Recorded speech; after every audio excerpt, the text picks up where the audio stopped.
So your first task on this final group assignment is going to be to use the definition of the limit of a function to prove that the limit of the function f of x equals 3x minus 5 as x approaches 1 is equal to negative 2. Now notice that just like when we did a proof for the convergence of a sequence, we have to supply this definition with what the limit is up front, or what we believe the limit to be up front. So the first thing that you'll do is replace the L in this definition with negative 2. And then to show that for any positive epsilon that we pick, there exists a positive delta such that any time x is within delta of x naught, which in this case is 1, then f of x will be within epsilon's reach of L, which in this case is negative 2.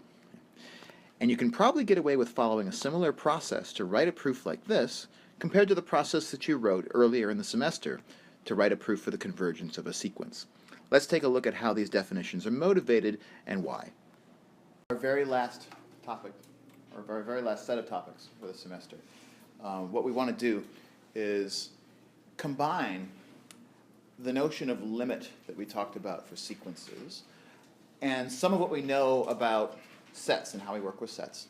And we want to bring the last element into the picture, and that's function.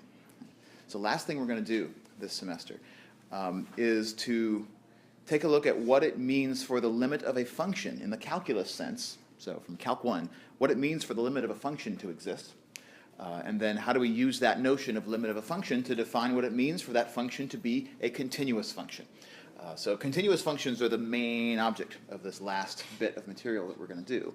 And along the way, we want to look at the implications of the definitions that we write down, both in terms of what we know about sequences. So if I have a limit, or let's say I have a sequence of points maybe on the x-axis, then what, if anything, can I say about the sequence of their images, which would be points on the y-axis, right? And similarly, also, to be able to say something about sets and the images and the pre-images of sets under functions. So now we're really rewinding the tape back to some early stuff we talked about. What, if anything, can I say about the image of a set if that set is an open set, or a closed set, or a compact set, right? So we're not going to have enough time, I think, this semester to do all those questions justice, but we're going to start in the heart of the matter to define what the limit of a function is in the Calc 1 sense. So on your group assignment, you'll be asked to take this function, f of x equals 3x minus 5, and this is the graph of that function, right? Slope 3, y-intercept negative 5, down at the bottom of the screen.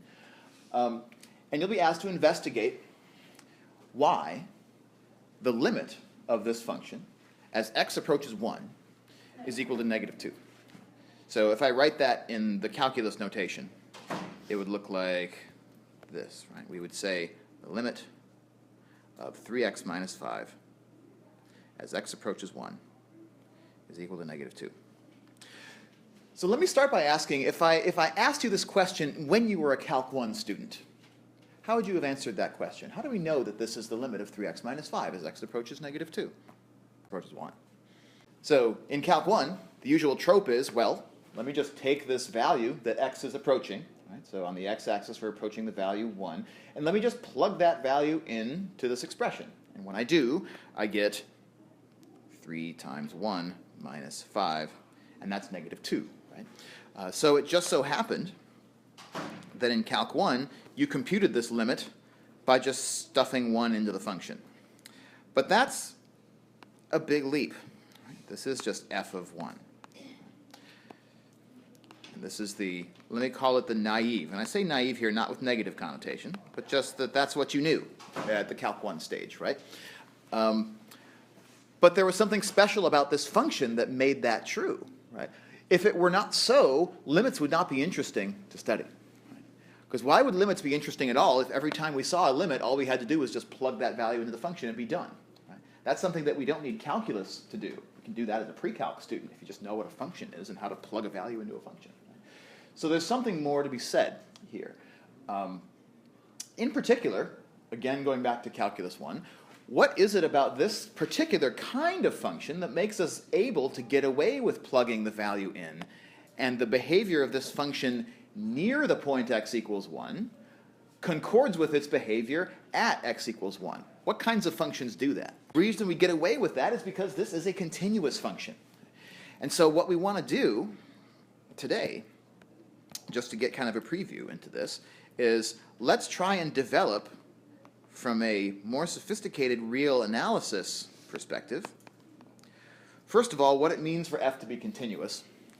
And then secondly, how do we put that notion onto a rigorous foundation that lets us define what a limit means? So what does it mean that f is a continuous function? That a function is continuous when both the limit of that function near a point and the value of that function at a point tell the same story. Right?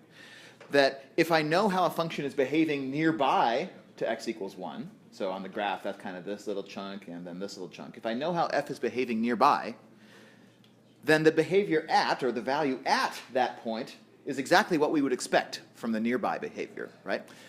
So discontinuous functions tend to do things like jump near a point, or have a vertical asymptote, or do kind of crazy things that we can define maybe what the limit is, so the nearby behavior. We might be able to define what the value is, but those two might not be the same. Right? Continuous functions, all of those things are the same. So the nearby behavior and the value of the function are the same. And so in calculus, you set it as the limit as x approaches whatever point, right, of f of x. So this is the nearby behavior.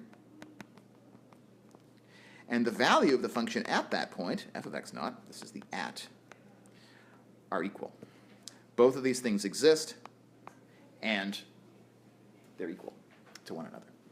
So that's what it meant to be continuous. But the very notion of continuity, therefore, depends upon our ability to define the limit. And so that's our job now for the next couple of classes, is to try and get at how do we define the limit of a function as x approaches a point that's in the domain of that function. So we're going to use this function today as our toy example.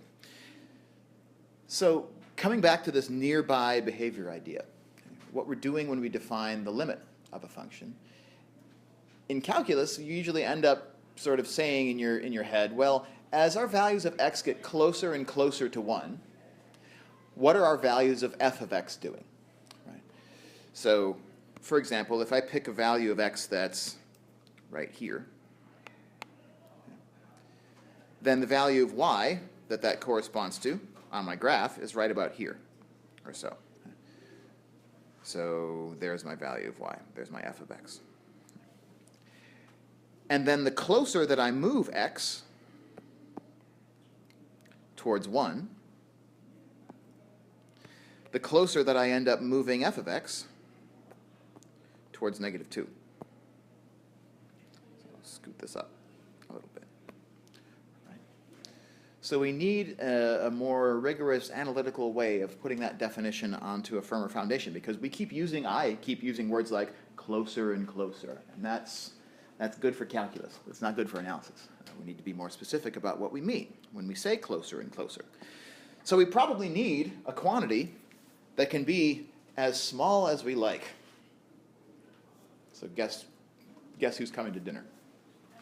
Epsilon. Yeah, exactly. So here is where we start. We start by saying, let's let epsilon be greater than 0. For any epsilon greater than 0, no matter how small,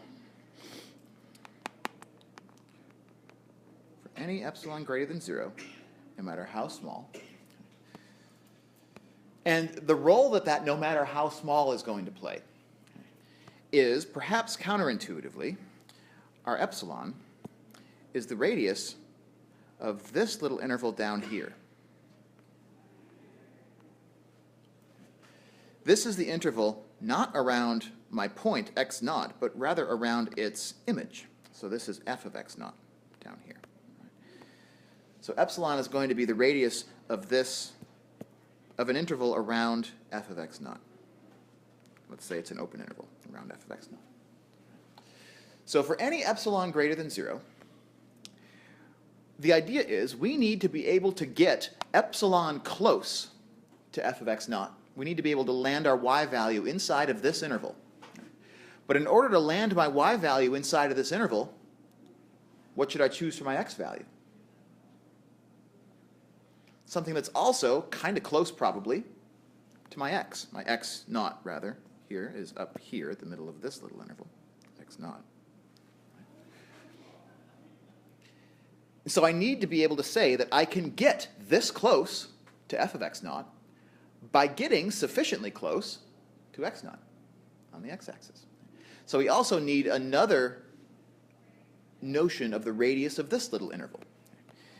And so here we end up pulling another Greek letter out of the bin.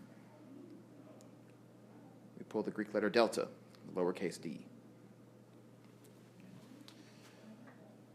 And the idea is the hand of fate is supplying me with this epsilon. It's setting a target for me. How close do I want to get to f of x naught?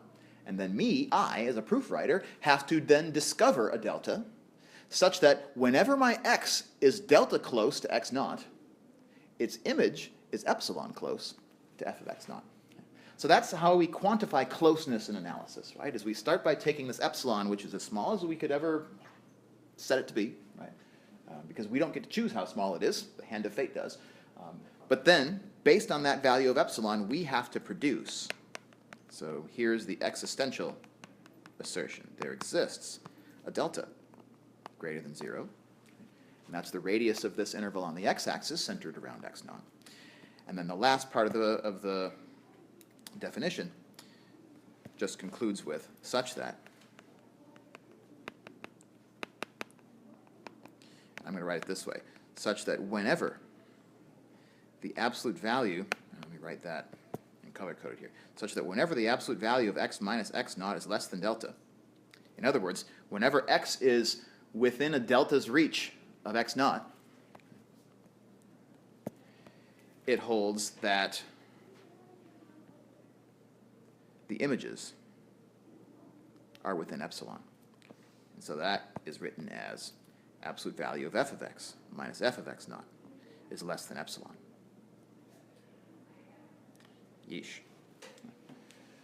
So it's kind of scattered over the screen, but that's our definition for what it means for the limit of f of x as x approaches x naught to equal some value. Now, we used f of x naught as our target here because we were working with a function that was already continuous.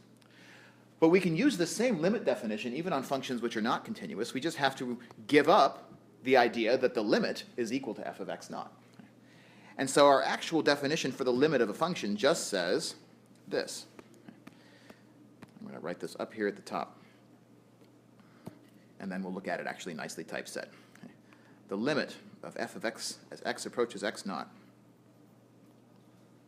is equal to L if for any epsilon that I pick, however close I want to get to L now, I can get that close to L for all x that are within a delta's reach of x naught. So here is our, so there's our formal definition. Our formal definition also takes pains to say that what the domain of our function is, so we call it E. It also tells us that in our definition we need x naught to be a point of accumulation of E. Why do you think that's important?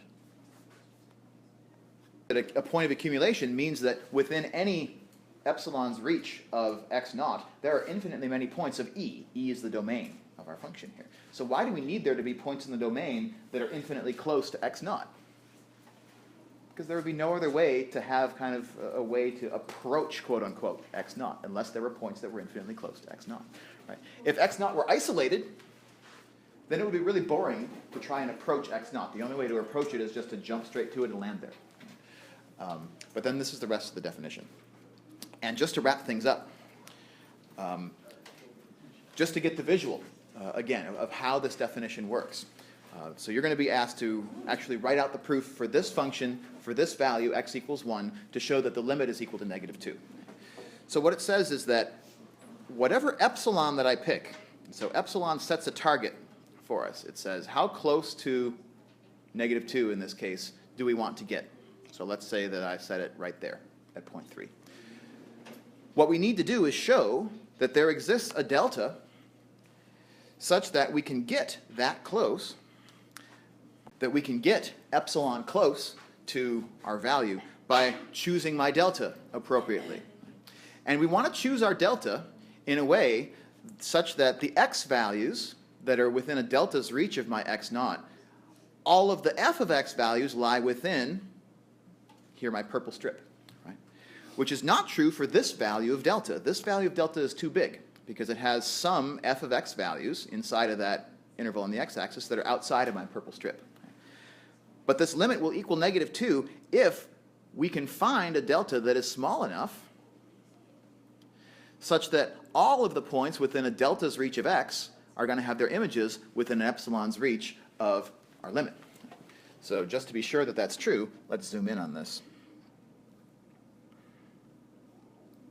And sure enough, we find out that for the value of epsilon that we picked and the value of delta that we pick, it is true that all of the x's within this delta's reach of 1 have their f of x's within this epsilon's reach of -2. And this is true, this needs to be true, remember, no matter how I set my epsilon. If I pick a bigger epsilon, I can probably pick a bigger delta. Let me pick epsilon equals 0.6 for a second. So 0.08 for delta works. 0.4 for delta doesn't, because now I'm slopping outside here. Let's see. What do you think is the largest value of delta that could work in this example? Still doesn't work, still doesn't work, still doesn't work. Now it works, and it works for anything smaller. So I want to close with this question. What is the relationship in this example between the epsilon that we chose and the delta that we found? 0.6 was my epsilon, 0.2 was my delta. Do you see any reason why these two numbers should have the relationship that they have to one another? The epsilon and the delta here just so happen to stand in the same ratio as the coefficient of x in my function. The coefficient of x, which also corresponds to what feature of this graph? The slope of this graph. This graph happens to be a straight line, right? But if this graph were not a straight line, what would we call the slope of the graph? What's another word for slope if we're talking about things that are not necessarily just lines? Yeah, calculus, derivative, exactly. So this is kind of a wave that we can back into thinking about some higher concepts in calculus, namely the derivative. Somehow the slope of the graph hints, at least, to us about a relationship between the epsilon that we pick, right, because that's going to be an amount on the y-axis, and the corresponding delta that we find that's an amount on the x-axis. So in this example, the ratio is exactly 3. And so that might give you a clue as to how to begin to write up the proof that this limit is what it is.